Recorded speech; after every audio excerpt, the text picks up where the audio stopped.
Hello, my name is Derek from Tomcat Gas Training and welcome to this video all about these taps. So in this video what we're going to do is we're going to look at the different types and we're going to look at repairing and replacing these taps. So without further ado and waffling, let's just get on with it. Now we have quite a selection of taps here which you may find in domestic and commercial situations. Things like these. These are what we call pillar taps. This is what we call a monoblock tap. So it's basically one spout with two taps. And then we have the standard mixer tap, which replaces these kind of taps. So you could take these taps out and put this in, but you couldn't install this one because this one needs one hole, where these need two holes.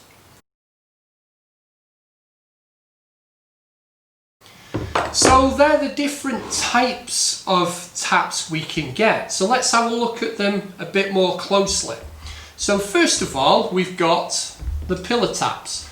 So you can see here, there's quite a height difference in there. Okay, and the reason for that is a wash basin pillar tap and that is a kitchen sink pillar tap. And the reasons why we have the different heights is because in the UK, we drink our cold water coming out of the taps. That's the first thing. Not every country they drink their water out of the tap, but in the UK we can. It's called wholesome drinking water. And there are 5 fluid categories of water in the UK according to the water regulations 1999.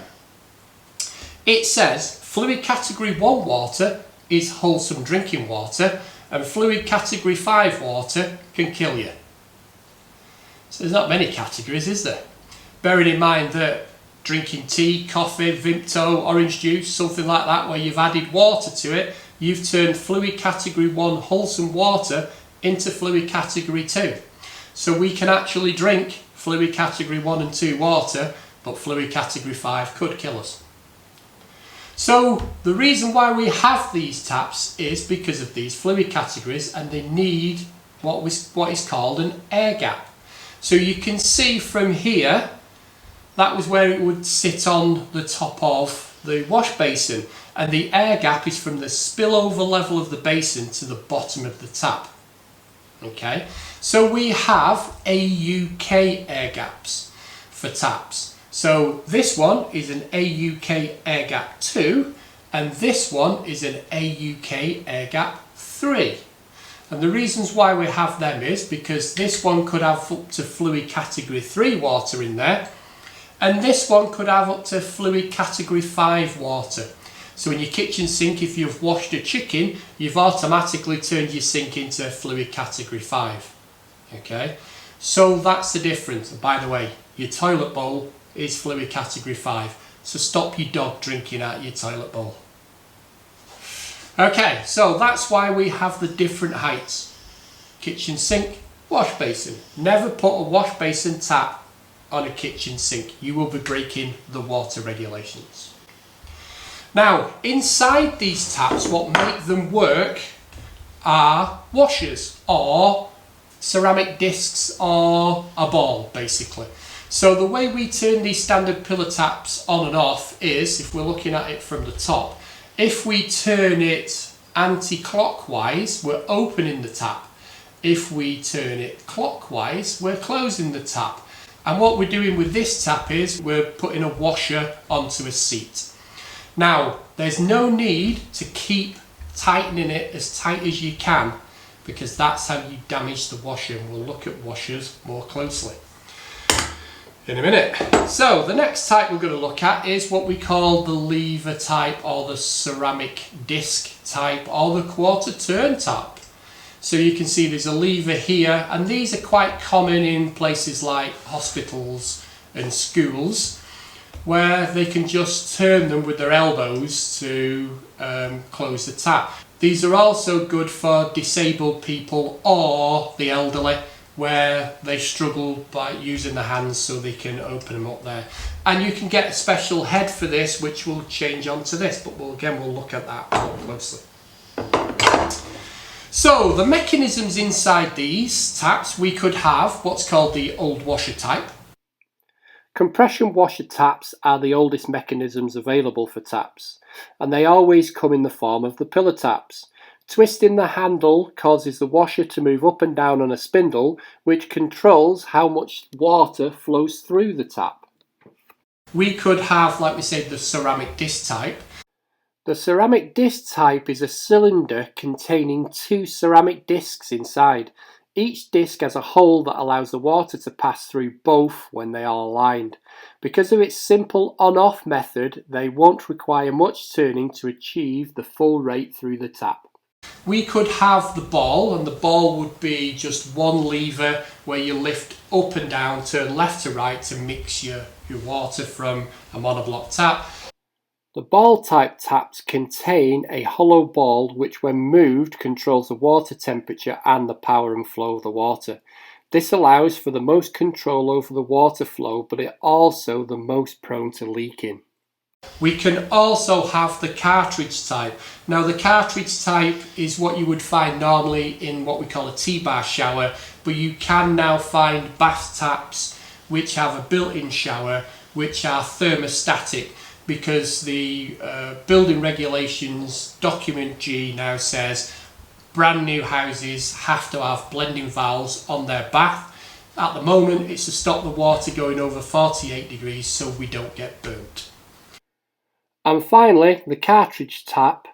They contain a cartridge which moves from left to right to control the temperature of the water and up and down to control the flow rate through the taps. So let's have a quick look now at the different types of systems you can find in your house to determine how we're actually going to change these washers or ceramic discs or balls, or how we're going to replace these taps. So let's get to the board and have a look at that. Now in the UK, our water systems, whether it's hot or cold, we have two types. We have indirect and direct. Direct meaning it's coming from the mains, and indirect could be from a feed system. So in a cold water situation, because the first tap we're going to look at is changing the washer on a cold tap, we can have direct and indirect systems. So if we look at this drawing, this is our mains incoming stop tap here.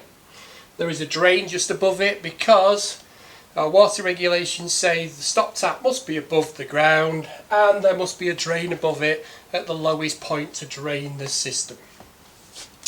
So then this goes off and feeds the kitchen sink. The kitchen sink has to be directly fed from the mains. It has to supply fluid category 1 water, wholesome drinking water, to the kitchen sink for cooking and drinking purposes. It's then gone up to feed the feed system, and in this situation our hot water and cold water feeding the bathroom is indirect. That means it's fed via a feed system. Now if we wanted to turn the water off to this tap here, we could have what's called a service valve in there. But if the service valve isn't installed there, we would have to turn off the main stop tap. And you can find the main stop tap normally under your kitchen sink, but it's not always there.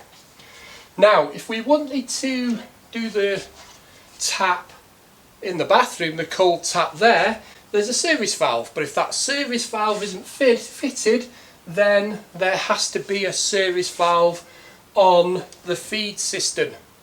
Now if that one's missing, then we would have to turn off that water there feeding into the system and drain the system. So these service valves are designed to stop the wastage of water. So even though it says in the water regulations only float valves and combi boilers and washing machines and dishwashers need isolation valves, general taps do not need a service valve or an isolation valve. But most plumbers, or most good plumbers, will install one to help with maintenance and to stop the wastage of water. So let's get on to this cold water tap and let's have a look how we're going to change the washer in this tap. So come on, let's get on with it then. Now this is the cold tap we're going to be changing the washer on. So you can see the tap is live. So first thing we need are the tools. We're going to be needing a towel. Now if you have got a plug, we could plug that into the plug hole and it would stop anything dropping in there. If the sink or the wash basin, whatever they're made of, we could damage it, so we need a towel to go into the bottom. Okay, the tools we're going to need: adjustable spanner, water pump pliers, flat screwdriver and Phillips screwdriver. Now the first thing we need to do is turn the water off to this tap, which is a service valve underneath this sink. So let's turn that off first.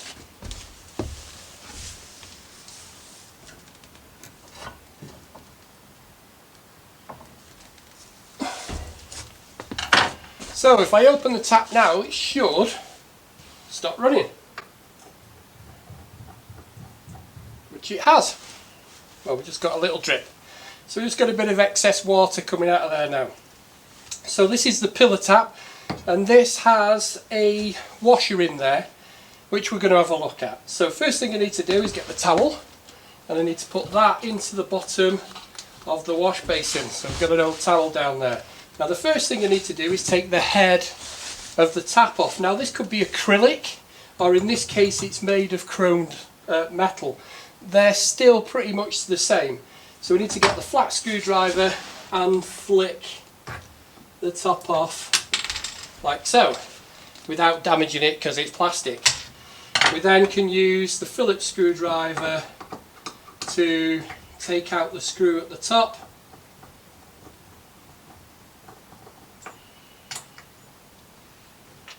And now the head comes off,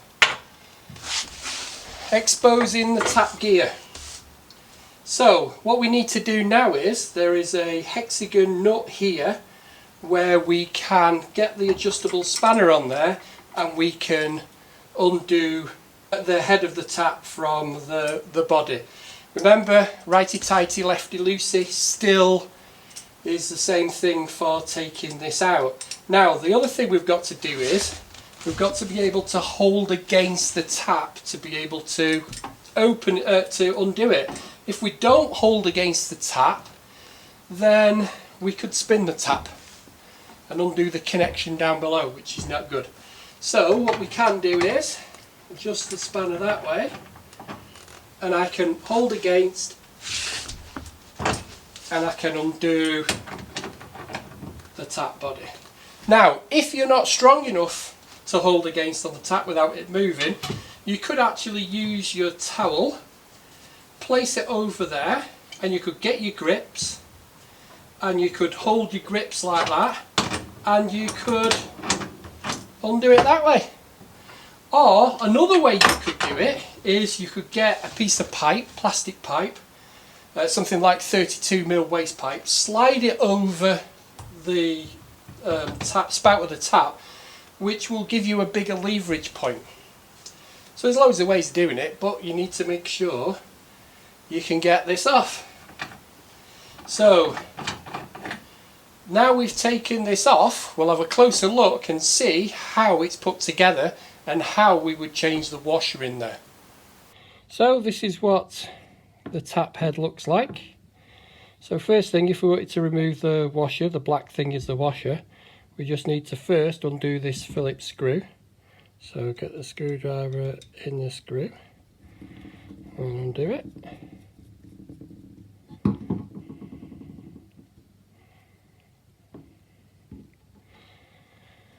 And then the washer can be easily removed. So that's the first part. Now you can see the washer's quite good on that side and is a bit worn on that side. So really what we could do is we could flick the washer over and put that screw back in, and we've got a new washer ready to go without even paying for one.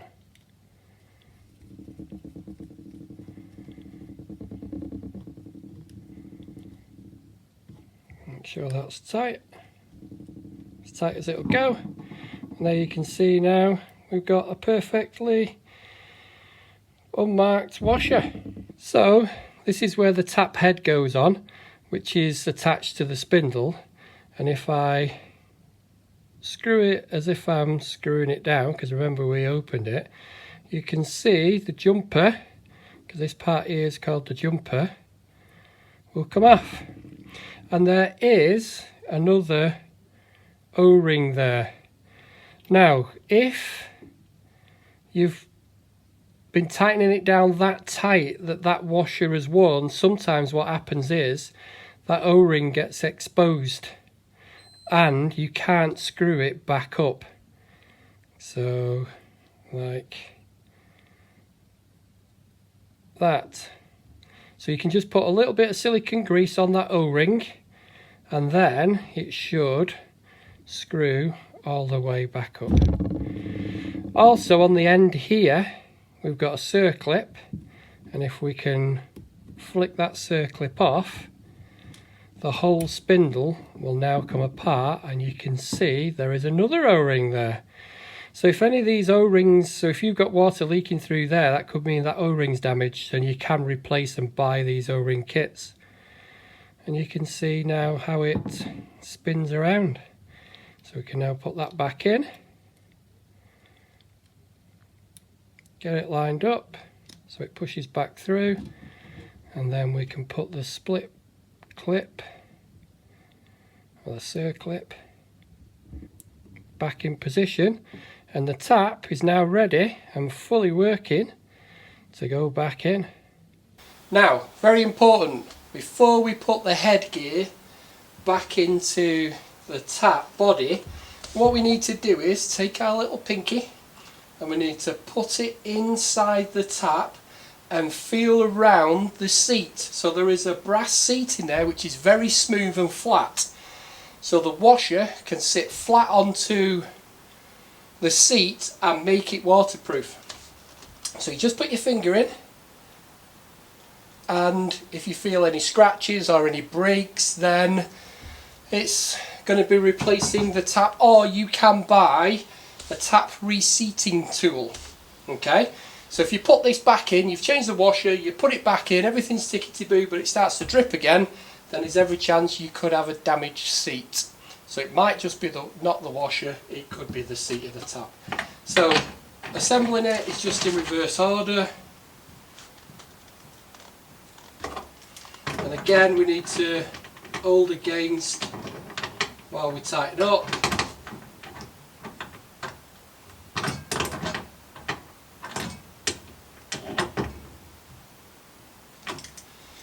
And then put the head back on, put the screw back in,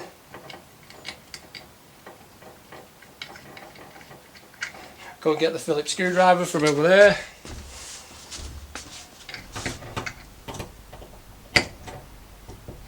Screw the screw back in. Okay, put the top back on. Now I'm just going to leave it open, and I'm going to open the service valve back underneath. Slowly.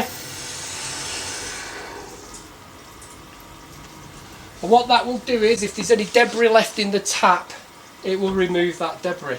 We can now turn the tap off, and we only need to turn the tap, like I say, till it stops running. We don't need to go anymore because that will damage the washer again. So that is replacing and checking the washer in a cold water tap. And that is the end of part 1 on this insight and look at taps. In part 2 we're going to look at quarter lever, turn or ceramic disc taps on a hot tap next time. So why don't you tune in for that one. But if you've liked this video, why don't you give me a thumbs up or leave a constructive comment below, because it helps with the channel. If you've not subscribed to my channel, then please subscribe, and don't forget to hit that notification bell because I release videos most Wednesdays. All I've got left to say is thanks for listening, thanks for watching. Don't forget part 2 on ceramic disc taps, and stay safe guys. Cheers.